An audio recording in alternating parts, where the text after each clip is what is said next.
All right. Hello, friends. I hope everybody is having a really good day. Today, I have a word that is going to help you. It's going to strengthen you. And I really believe that this prophetic word from the Lord is about to free a whole lot of people. I mean, there are a lot of people that are going to be freed from this prophetic word. So, last night we were in corporate prayer meeting, and just in the middle of corporate prayer, I heard the word just loud and clear, betrayed. And then it's like I saw the word betrayed. And then so I just kind of sat there and started praying into the word about betrayal. And so the Lord started really speaking to me about this. And this is what the Lord was speaking to my heart about the word betrayed.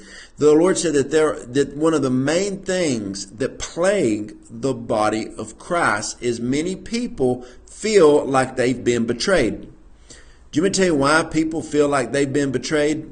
Because they have. I mean, that's plain and simple, because they have. Now, what do you say in church? This is kind of funny, but what do you say in church when somebody does you wrong? Oh, they're a Judas. Oh, they're an Absalom. Well, let's look at that. Who was Judas? Judas was one of Jesus Christ's 12 people. He was one of his 12 disciples. Yes, Jesus Christ was betrayed by one of the 12. You know, and even there was a point that he was betrayed by Peter. He was walking with them and then denied him 3 times. Yes, believers get betrayed all the time. It's part of it. You're going to be okay. So Judas sold Jesus out for a little bit of money, completely betrayed him, went against him. But you got to understand this. I hope y'all ready for this. Who helped Jesus get to his destiny faster? Somebody like Peter or somebody like Judas? The betrayal is actually what led Jesus to speed up his destiny. You got to understand this. When you get betrayed by somebody, you grow through the process at a whole new level. Recently, my wife was ministering to a pastor's wife of a church, and she was just talking about how hurt she was, how somebody came in and they loved her and just made her part of their leadership team, and then she just up and left them, hurt them, betrayed them. And so my wife was able to speak into her life and teach her about different things such as the Jezebel spirit, different things about how people betray people. And this young pastor's wife said, I've never heard of anything like this. No one ever teaches this. My wife says, well, in the stream of ministry that we're in, we do. And so even though she was betrayed, my wife was able to come in because of that situation and teach her and open up her mindset to a whole new dimension in a realm that she's never been exposed to. If something would have never happened, she would not have gained that knowledge that will be very valuable to help her. When Judas came against Jesus Christ, sold him out, told the people where he was at, it led him to the cross even faster. Now, you got to understand, Jesus loved him and would have forgiven him, just like when Jesus was on the cross. And people, were crucifying him. What did Jesus say? Father, forgive them. They don't even know what they're doing. My wife and I recently had some people really come against us in a very hard way. I mean, totally betrayed us. And as I was talking to my apostle about it, I found myself wanting to make sure the people who betrayed me were okay. And so my wife and I even reached out to them and said, hey, are y'all okay? Even though they betrayed us, it's okay. People get betrayed all the time. But we wanted to make sure that they were okay, because when I said that I loved them, and they did me wrong, it did not change the love that I have for them. Because see, in the church world, we like to throw the word family around a lot. What is family? Family is somebody who loves you unconditionally. So whenever you love somebody, if they do you wrong, and you stop loving them, you really didn't love them unconditionally. They really weren't family in the first place. But when you love them, it's okay. So let's talk about Absalom. Absalom came against his dad, his father, his pops. He came against his dad. And his dad knew he was coming against him. And what did his dad tell Abishai? Because Abishai, y'all, he'd fight somebody in a minute for David. He said, hey, look, man, Abishai, don't hurt Absalom. He's my son. Don't come against him. Don't hurt him. I know he's betraying me, but I got unconditional love for him. I'm telling you. I mean, betrayal happens. It happens all the time. If you go into a city and there's 4 or 5 of the same businesses, a lot of times it was one guy who started a business and 3 or 4 people learned the business and then went out and duplicated it themselves. Yeah, they betrayed the guy. And then I've even seen when that happens, the man who started everything or the woman who started everything would actually go back, and help them when their business was suffering. Look, we've all been betrayed. Apostle John Kilpatrick says this: you will never get to your next level in ministry until you've met your Judas and your Absalom. And I tell ministry leaders this all the time, and people disagree with me at first until they come back to me and apologize for disagreeing with me. But the devil is always planning a Judas or an Absalom in your ministry. Always. And some of the people who come against me are spiritual sons and daughters that I thought would never, ever leave me. And when they left, they did it wrong. They did it dirty. But you know what? I love them. I've had spiritual sons that stabbed me in the back so many times it was ridiculous. And then years later, they came back to me and asked me for advice.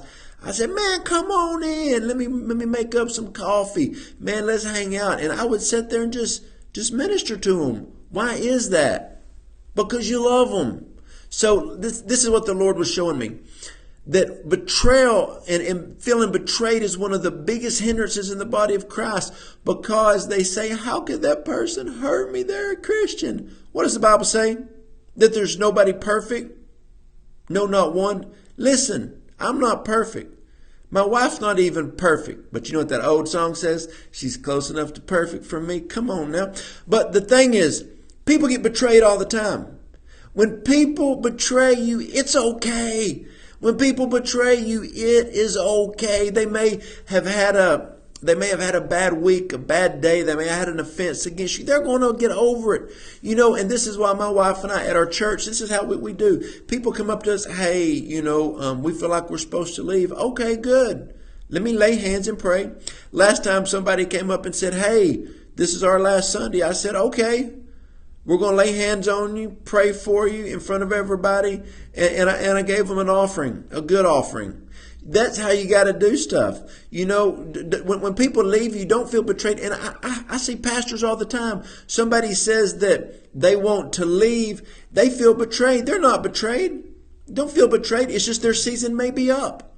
You know, whenever I wear my swimming shorts, they don't feel betrayed in the winter. My coat doesn't get mad at my flip-flops because I wear it in the winter.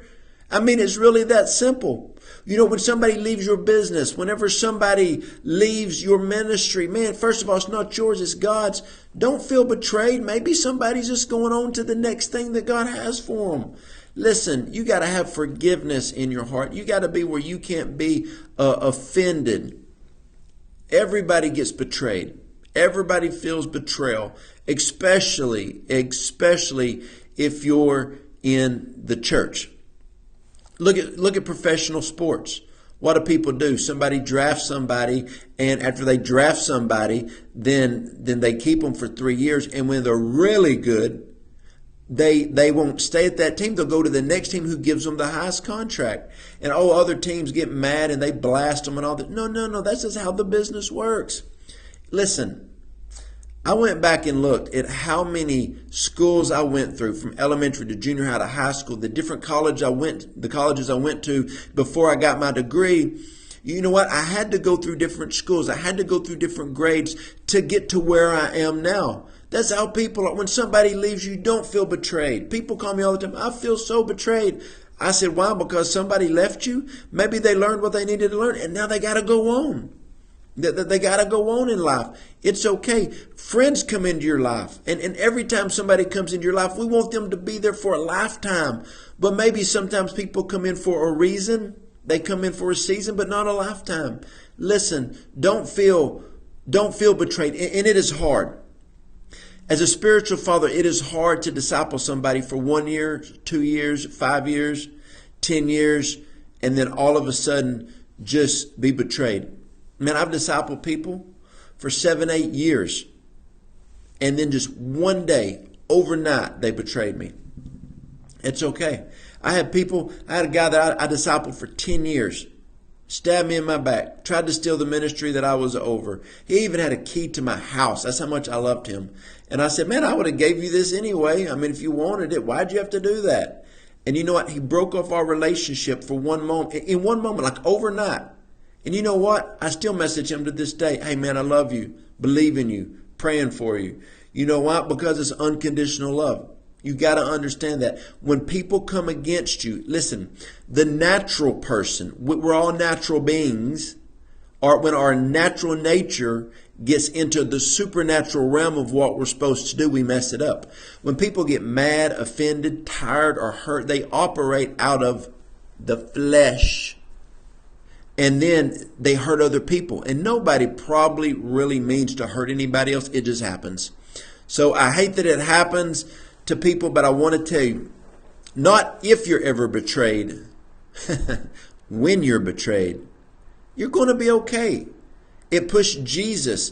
It pushed Jesus toward his destiny. And listen, David never had to fight Absalom. David's people fought Absalom. When people come against you, don't you ever speak against them or raise your voice towards accusations. Don't worry about it. Let God fight your battles.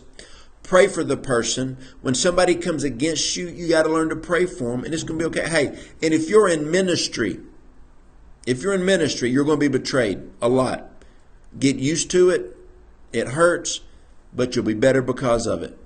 And so that's the word right there. Man, I hope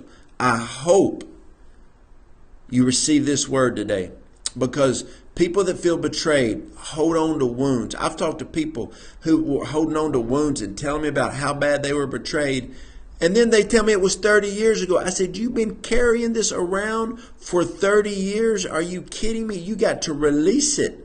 You got to let it go. Man, you got to move forward with the things of the Lord. So I hope this word helped you today. And if you feel betrayed in any area, in any way, forgive the people. Ask Holy Spirit to teach you, to help you to forgive them. And you've got to be okay, because feeling betrayed holds you back from what the Lord has for you. I hope this encouraged you today. It strengthened you today. And hey, if you want anything that any more information about anything my wife and I do, you can go to jojodawson.net. You can find out what we do. We got tons of stuff. Got a lot of resources on YouTube. You can go to my channel, subscribe to it. Always putting out words, fresh prophetic words and different things on there. Hope this helped you. God bless you, and go live the life God intended you to live.